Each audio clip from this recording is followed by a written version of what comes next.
종자독서 72번 시작합니다.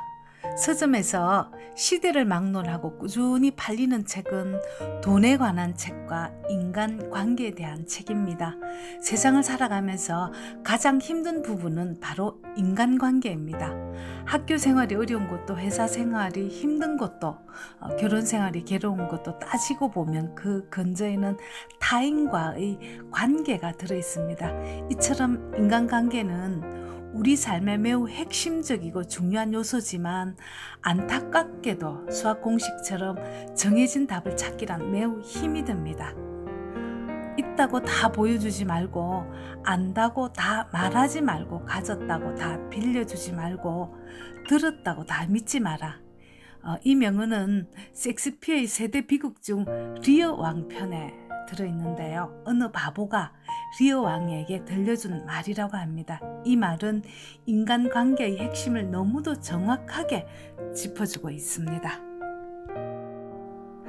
이 책에는 우리가 흔히 겪는 다양한 생활 속 사례들을 모아보고 그 근저에 작용하는 심리적인 원인을 분석하고 해결책을 제시해 나갑니다. 나아가서 심리학 연구를 바탕으로 자신이 원하는 방향으로 인간관계를 이끌어 나가는 방법과 선을 넘는 사람들에게 상처받지 않고 편안한 마음으로 관계를 주도하는 방법을 알려줍니다.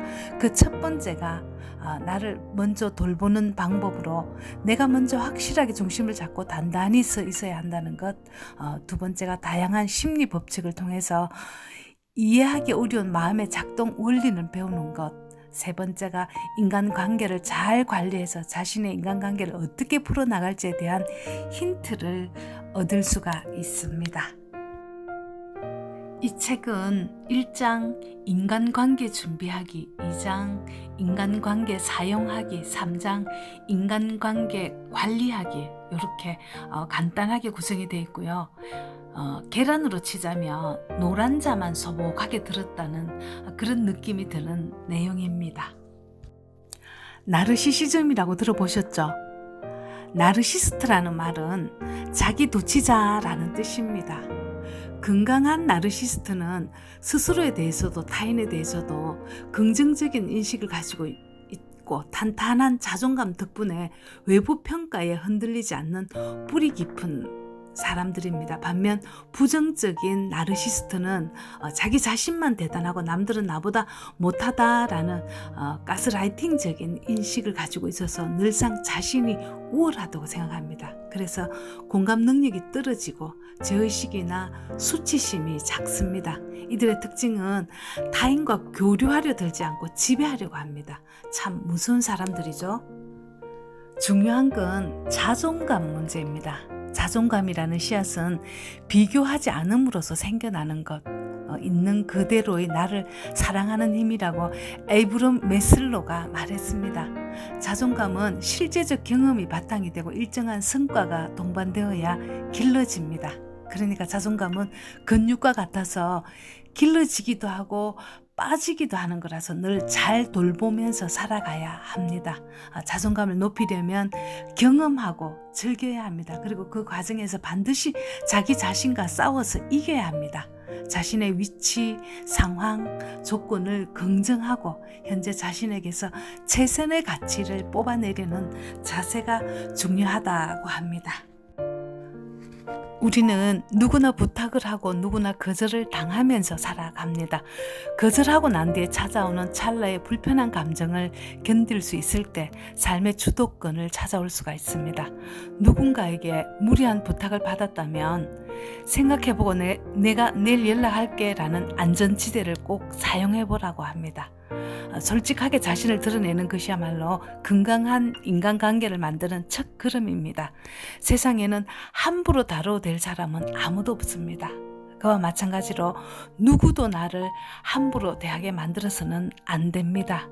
자신의 감정, 기분을 결정하는 것은 자기 자신이어야 합니다.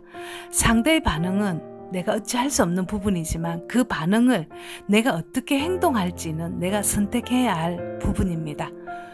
부러움이란 상대가 나보다 낫다고 인정하는 것이고, 질투는 상대의 좋은 점을 공격하는 적의를 드러내는 마음입니다. 나의 자격지심을 그대로 내보이는 일이기도 합니다. 행복한 사람은 있는 것을 자랑하지만 행복하지 않은 사람은 없는 것을 자랑합니다. 그런 의미에서 내 인생의 걸림돌은 항상 나 자신이었다라고 말하는 조윤주의 작가의 말에 귀가 열립니다. 어떤 일에 잔소리가 심한 사람은 자존감이 낮은 사람이라고 합니다. 자존감이 낮은 사람일수록 공격적인 성향을 드러내고 남을 괴롭히고 사회적으로 타인에게 인정을 받지 못하는 사람들입니다. 이들은 일이 잘 풀리지 않을 때 주변에서 가장 가깝거나 약한 사람들을 괴롭히는데요. 내 안에 상처받은 나이를 치료하지 않고 나이를 들었기 때문입니다. 요즘 흔한 데이트 폭력이라든가 이별 살인 같은 것도 낮은 자존감이 상대방에 대한 공격성으로 드러나는 일입니다. 또한 피해자 코스프레라는 용어가 나옵니다. 착한 척하고 능력 없는 척하고 여린 척하는 게 피해자 코스프레의 수단인데요. 착한 사람에게는 화를 내기도 어렵고 능력이 없어 보이는 사람들에게 일을 주기도 어렵고 여린 사람에게 따끔한 말 한마디도 할 수 없으니까 한마디로 유리공주는 옆 사람까지 힘들게 하는 스타일이라 멀리하는 게 상책입니다. 사람은 생각대로 만들어지는 동물이기 때문에 피해자처럼 행동하다 보면 진짜로 그런 사람이 됩니다. 생각은 행동으로 이어지고 행동은 습관이 되고 습관은 결국 그 사람의 됨됨이를 만들어 갑니다. 감정이란 그 자체로 좋은 것도 아니고 나쁜 것도 아니고 그저 내가 처한 상황을 어떻게 받아들이고 있는지에 대한 정보입니다. 감정에는 옳고 그름이 없고 있는 그대로 느끼고 흘러보내면 되는데요. 긍정적으로 느끼고 있는지 부정적으로 느끼고 있는지 내 감정을 알아차리는 게 중요합니다. 목적은 이기는 게 다가 아닙니다. 우리는 어렸을 때부터 자매들끼리 혹은 형제들끼리 사이좋게 지내야 한다라는 말만 들었지 갈등이 생겼을 때 어떻게 풀어나가야 하는지에 대해서는 배우지 못했습니다. 싸움은 갈등을 풀어내는 과정입니다. 갈등에 초점을 두지 말고 해결에 초점을 두면 답이 나옵니다. 세상에는 완전히 옳은 사람도 완전히 틀린 사람도 없습니다. 있지만 얕은 관계와 폭은 좁지만 깊은 관계 중 하나를 선택하라고 한다면 구독자님들은 어느 쪽을 선택하겠습니까? 험한 세상을 살아가려면 나를 지지해주고 응원해주는 깊은 관계에 있는 사람이 반드시 한 사람쯤은 있어야지만 살아갈 수 있습니다.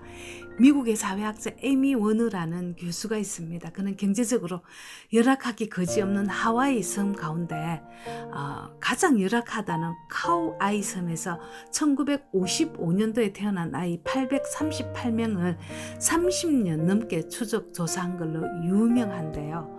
그들은 가난은 기본이고 대부분 가족 구성원들이 가정 불안화, 이혼, 알코올 중독, 정신질환 등으로 시달린 사람들의 자녀들이었습니다. 그 중에서도 201명을 고위험군으로 분류했는데요. 3분의 2가량의 아이들이 열악한 환경의 희생자가 돼서 학습 부진에 시달렸고 약물 중독에 빠지거나 정신질환을 앓았고 범죄에 빠지거나 사회 부적응자가 됐다고 합니다. 그들이 18세가 됐을 때 많은 아이들은 전과자가 되거나 미혼모가 되어 있었습니다. 그런데 3분의 1, 72명은 밝고 건강한 청년으로 문제없이 성장을 했다고 합니다. 이렇게 열악한 환경에도 불구하고 어떤 요인들이 아이들을 지켜주었는지 연구를 했더니 놀랍게도 제대로 성장해 나가는 힘을 발휘한 아이들에게는 예외 없이 아이의 입장을 무조건 이해해주고 받아주는 어른이 적어도 한 명은 주위에 있었다는 사실입니다. 그 한 명이 어머니나 아버지, 할아버지, 삼촌, 이모, 고모, 학교 선생님, 성직자 누구여도 괜찮았습니다. 이 연구 결과는 삶을 지탱해주는 관계의 핵심은 넓이가 아니라 깊이라는 것입니다. 안타깝게도 스스로 죽음을 선택하는 사람들에게는 이 한 사람이 없었다는 겁니다. 작고 사소한 것들이 관계의 친밀감을 만들어 갑니다. 친구를 만들려면 상대방의 관심을 얻으려 하지 말고 상대방에게 관심을 기울여야 합니다. 대화는 야구의 캐치볼과 같아서 상대방이 받기 쉬운 곳으로 볼을 던져주어야 상대방한테 공이 되돌아오기가 쉬워집니다. 대화를 잘하는 사람이란 말솜씨가 화려한 사람이 아니라 잘 들어주는 사람입니다. 대화에서는 내가 주인공이 되는 게 아니라 나는 항상 조연이 되고 상대방을 주인공으로 만들어주는 것, 이것이 대화의 제1원칙입니다. 사람은 누구나 내 이야기를 잘 들어주는 사람을 필요로 합니다. 여기까지입니다. 종자독서 73은 미움받을 용기, 74는 어른의 대화법으로 다시 오겠습니다.